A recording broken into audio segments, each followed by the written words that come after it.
Здравейте! В днешният урок номер 23 ще говорим за това, че жените и мъжете са различни. Техният мозък работи различно. Има области, в които жените и мъжете имат равни права. И има професии, които се упражняват както от мъже, така и от жени. Има домашни семейни дейности, които могат да се вършат както от мъже, така и от жени. Но както е добре известно, мъжете и жените се различават биологично. И не само половата им система е различна, но и техните възможности и способности са различни. Трябва да признаем, че дори женският мозък и мъжкият мозък се различават един от друг. Работят по различен начин. Зрялата жена е типично да бъде емоционална. Интересува се от обстановката наоколо, от мъжа до нея и от много други неща. Мнението й се формира бързо, като му влияят много източници, включително спомени и бързи предположения.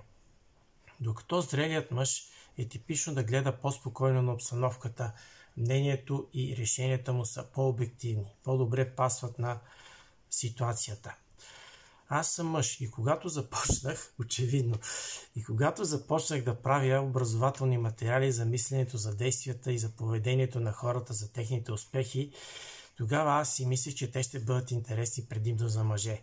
Защото очаквам, че имаме еднакъв начин на мислене, че искаме да постигнем едни и същи неща в живота си, че имаме по-подобно поведение. Но интересно е, че от тези кратки видеа, които ги правя, повечето хора, които се интересуват от тях, са жени.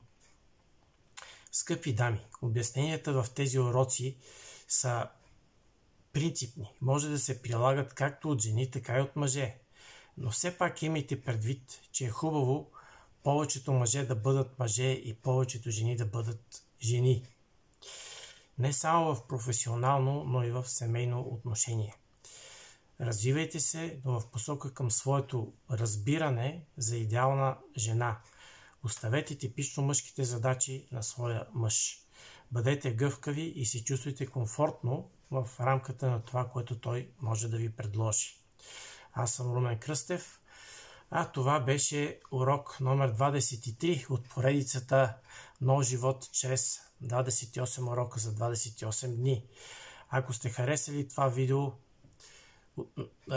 покажете това нещо с съответния бутон. Може да го коментирате или дори да го споделите. Или пък да станете последовател на тази страница или на този канал, в който виждате това видео. Може да научите повече информация на сайта daserazvivame.com.